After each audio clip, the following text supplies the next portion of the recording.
Welcome to the show. I'm Jesse Lee Peterson. I want to know, what is the state of men and masculinity in America today? I have with me Alan Corbin, and he's the co-chair of NOMAS, the National Organization of Men Against Sexism. He's also on the staff at Fuller Theological Seminary.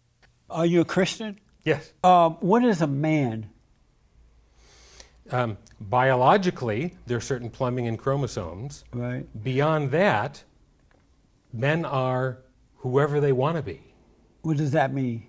Means if a man wants to be tender and compassionate, or if he wants to be ambitious, or he wants to be brave, a soldier, or something like that, whatever men want to be, whatever feeds them internally, that's what a man is. So he decides what he wants to be? Yeah, and certainly has a lot more options to make those decisions for himself. Yeah. So is a tender and passionate man a man, or is that a girly man? No, it's certainly a man. Yeah. It's not a girly man? Girly there becomes a derogatory term. Is God masculine or feminine? Both, of course. He's both, meaning what? Well, I wouldn't say he's both. I'd say both, because God is described as a nursing mother in Isaiah, and God is described, Paul says, like a mother hen, I wanted to gather you in. So the acceptance of the divine being both male and female, the Sophia imagery talking about Jesus as the wisdom of God, that's a feminine imagery for God. Both of those are there. And so are you both man and woman? Now we're teasing out the difference between masculine and male. Right. I'm male because of my plumbing, although I could be lying about that, and you have no idea what my plumbing is. Especially nowadays. Right. But am I masculine? I try to be caring, I try to be responsible, I try to be adult, I try to be engaged and enthusiastic and thoughtful and tender and sensitive and all of those things. And I think women are that way, as well as people who don't share a gender binary at all. That's amazing to me. Are you happy being that way? Oh, yeah. my life is better. I support the feminist goals because it's the right thing to do. Women ought to be treated equally. Also, the benefits that come to me because women I care about get treated well. The benefits that come to me because friends who are women and colleagues get promoted too. The benefits that I get because my relationships, both with men, because I can be close with another man, I could walk hand in hand with him, and I'm feeling an incredibly close and good connection, but I'm not worried about somebody saying I'm gay.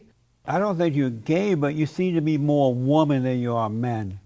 Have you noticed that? Yeah, I disagree. Because all of your qualities are that of a woman. You don't have any manly qualities. And you don't even seem to know what they are. Oh, I think I've heard what goes inside the man box all my life. Tony Porter has talked through that. Oh my stars. I've heard what it is to be a man, and I've rejected a lot of those. When it comes to masculinity, this is Robert Jensen said, when it comes to masculinity, I'm more of an abolitionist than I am a reformer. Amazing. Yeah. Are you a feminist? Yes. Well, pro-feminist, because I can't co-opt somebody else's movement. Why do you think God made men and women? Wow. To make the world a place that multiplies the experience of love and embrace. And what purpose were they made for? For connection, community. So is there a difference between men and women? There's certainly physiological differences. Yeah, we know about the physical, but is there a difference between, or different purpose, or a difference between men and women? I don't think there's a different purpose, because even if somebody has more or less aptitude, a typical example would be like a firefighter. You might say, we want firefighters to be strong enough to carry hoses and ladders, but if you had a village of only women, it's not like they would do without firefighters. They would just have a different set of standards. That's amazing, man. I've never heard this before. Do you believe in the order of God? God in Christ, Christ in man, man over woman, and woman over children? Do you believe in that order? I don't think that hierarchy is what the Bible teaches, no. It doesn't. In the traditional structure, you have God over humanity and humanity over nature, and even that is problematic because we are supposed to be stewards of nature, taking good care of it, conserving nature as opposed to exploiting and abusing it. And so I think Western culture has been very good at exploiting. Is it possible that you could be deceived and not know it? It's possible for everybody to be deceived and not know it. How about for you? I'd have to include myself in everybody, yeah. Your organization fights against sexism, right? Sexism? And what is sexism exactly? When you combine prejudice with institutional power and historical precedent, that's when you start talking about sexism. So sexism is the combination of millions of myriad little decisions that men have made, for the most part it's been men making these decisions, that get codified into legislation, practice, church hierarchies, all of those sorts of things, such that you end up with a male supremacist society. That's amazing. Is it possible that this word sexism is a made-up lie, and it's been made up by women who hate men, who hate the family, who hate the unborn child? Just like racism. Racism is a made-up word. It's an illusion. It's a lie, and it's there to deceive and control. Is it possible that sexism could be the same? Sexism, the structural connection of the power to the prejudice, that certainly exists. And I'm sure that you are interested in ending unequal access to resources, for example. No, I'm not. Okay, then I stand corrected. Give me another example of sexism. Donald Trump feeling cavalier about talking about grabbing women inappropriately. But he did it as locker room talk, and that most men have done that. You never had that conversation? Oh, yes. Let me start off by saying... You have had that same conversation, right? I haven't had that conversation. But you've talked about what you would like to do to women in the privacy of men, with just you and other men around. In your lifetime, you have talked about sexually what you like to do to women, right? I want to take that a different direction because... give me an answer to that first, and then you can take it in another direction. In your lifetime, you have had that conversation with other guys. I've been raised in a sexist society, so of course I've been handed a whole set of things that I'm supposed to Give me a yes or no do. first. You have had that conversation, right? If I understand what you're talking about, yes. You have had it.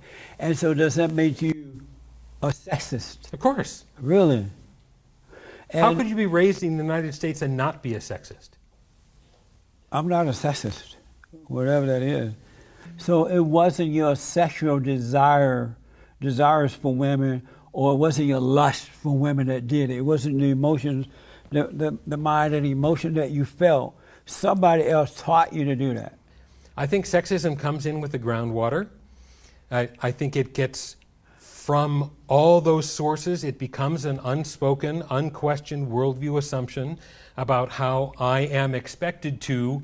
Certainly the Christian tradition has the expectation that men are supposed to control women. I think that gets played out with Donald Trump feeling like he can control the women at his beauty pageants. So when you were having your locker room talk about sex and women, were you feeling like you can control women? That's a piece of what I'm expected to do. No, were you feeling that way? That at the time when you were hanging out with your buddies, and you're like, man, I sure would like to do Sally Lou up. Wow, she's fine. Was that your desire to control women? It's a piece that objectifies women and says, I want that, but not as a person. Right, but I don't when want, you I'm not feel interested in that. I'm just interested in her and her physical form, right, because of what I'd like to do to her physical form. Right. Yeah, I got that whole thing. You were feeling like, at the time when you were having this conversation, you were thinking, wow, I would love to control that woman, or were you thinking, I would love to have sex with that woman? In that place, those are so intimately connected, it would be hard to tease out. Which one were you thinking? To say I'd like to have sex with that woman is the same thing as saying, I'd like to control that woman. Really? I'd like to make this happen, not as another person. Because it's a very different thing to say, I would like a relationship to develop between the two of us, where that would be the sort of thing that would feel natural, normal, and healthy. That's not even reality. But What about when women say those things about men? Wow, he's so handsome and fine. I sure would like to rock his world. Sure. Are they saying that they want to control the man? Because we're talking about a false equivalence, I think you're talking as if the man and the woman in that situation are on equal footing. So when women are saying those same exact things about men in the locker room, are they saying they want to control men? And is that sexism? The disempowered group, whatever that group is, always has strategies, tactics, methods to try and either preserve their lives, preserve their jobs, try and get ahead, kind of work within the situation. Give me a yes or no. When women are having locker room talk about men, how they want to get with them and rock their world and do that, are they saying they are trying to control, they want to control men? I think yes or no? I'm black and I'm slow, so you have to give me a yes or no. So are they saying that they want to control men? I don't think so. Not in the same way. Really? And is that sexism? I don't think women can be sexist. Is that sexism, yes or no? No. That is mind-blowing. So when women do it, no problem. When men do it, I didn't say it was sexism. wrong. But you're not calling. Why would you not be fair and balanced? The difference in power in the social structures, But I think, requires a different language. These are women who are in power. They're in the locker room, and they're saying the exact same thing that men say. And you say, no, that's not sexism or the desire to control men? I'm saying that the language that I use about women talking about men and the language I use about men talking about women ought to reflect the different power relationships within a male supremacist society. That is so insane. Your language is deceiving. That is mind-blowing to me. That's not honest language. I think I'm trying to use language responsibly, and that lays... you can use the passive voice. You can say a man hit a woman, or you could say domestic violence occurred. and domestic violence occurred is in the passive voice. It hides who is the perpetrator. And so I'm trying to use accountable language, and that's just one example. Why not just use the truth? If it's domestic violence when men do it to women, it's domestic violence when women do it to men. And I'm trying to, I understand it's a subtle distinction. Why not just be honest about this thing rather than trying to make the woman a little nicer and make the man look like a bully? You keep using the phrase, a man-dominated society. What do you keep saying? Male supremacist society. What does that mean? Our society is patriarchal. The whole history of the society, men were allowed to vote before women were allowed to vote. I mean, all of those pieces, we have been moving in a direction which is more egalitarian. There's more parity between men and women, but we aren't there yet. Do you realize by going against men that you're going against your own nature? You have decided, you know what, I don't like being a man. I don't like my nature. I'm going to go against it and fight with women who hate men. Actually, I don't think that at all. I don't hate being a man. But you're going against yourself. I'm going against what a male supremacist society says is my self-interest. But that doesn't even exist. There's no such thing as a male supremacist society. That's just said in order to control men. In order to control men? Yes. How so? You say male supremacist society. That's not positive. No, I don't think it's positive. And you made up something that doesn't exist. When only men can vote. But women can vote. They've been able to vote ever since. Yes. Was it a male supremacist society once? That's not now. It's never been a male supremacist society. But there was a time when boys were boys and men were men. Men led the way. And women who love being women followed that way because they knew it was the right way. And then you got these godless women who hate men. They're trying to change that order, and you're going with them. I think feminists love men and want what is best for No. women. Yes, they do. No, they want want to what's get best rid of for men. women. They do not want. If that were true, then they would respect the women who love men, who get married, who want to raise their family, who want to be a woman. They attack those women. And so if there were 4 women, they wouldn't go against those women. But I got to ask you, Okay. Your organization, NOMAS, am I saying that right? Yeah. Website says you seek liberation from traditional gender roles. Yes. What does that mean? Traditional gender roles saying, for example, that men have to be the breadwinner and women have to be the children caretaker. I mean, all of those traditional stereotypical roles that get assigned based on either actual plumbing or the perception of plumbing, NOMAS is interested in ending that. But do you know that unless there is an emergency where you can't help but send your wife off to work, men who stay home and become women, Men can't stay home and become women. Those very same women hate men because they hate the weakness of that man or men. I haven't found that to be the case at all. Believe me, it's true. Certainly not the men in NOMAS. Because those are not real men. So once again, in short, what's wrong with the traditional gender roles? I think that traditional gender roles constrain, they stymie, they restrict what any human being ought to be allowed to do. Man, God is not going to be happy with you.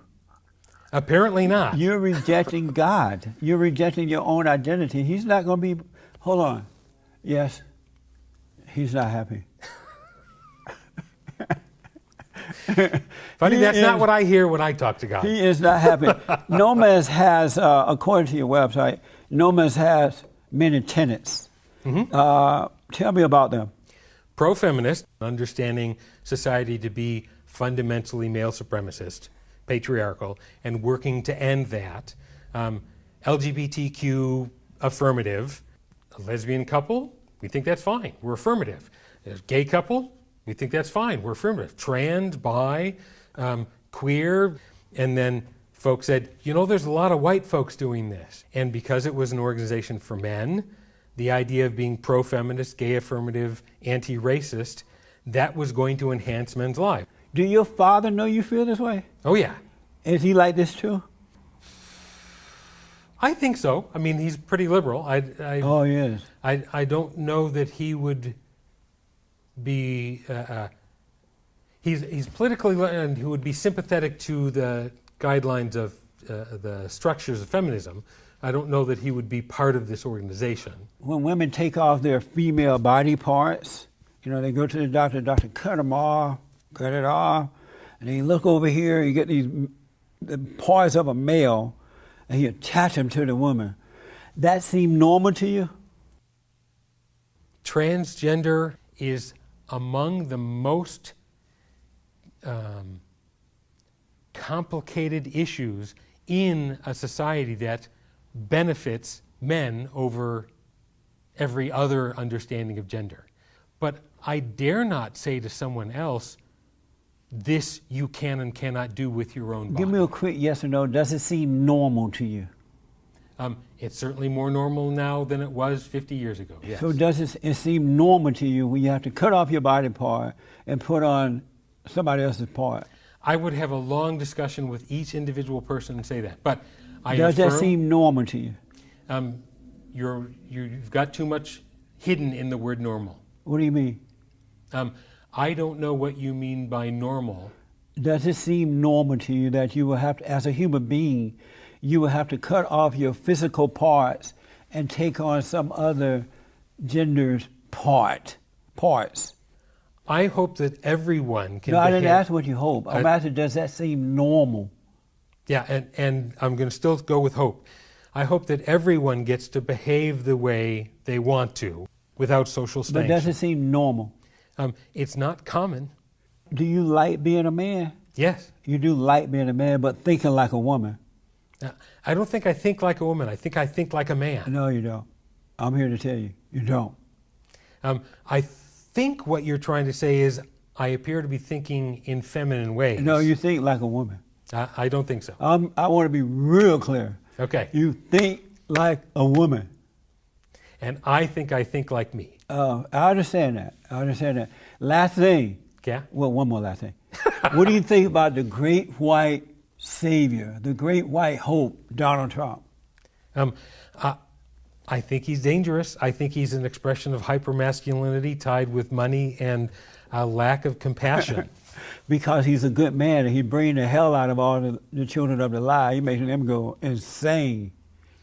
Maxine Waters, the Wicked Witch of the West, Hillary, the Democratic Party, the right, they're having fits because they never had the light shine on the hell that's in them and they're going nuts. Have you noticed that? I noticed Donald Trump going nuts when the light is shined on him. He never goes nuts.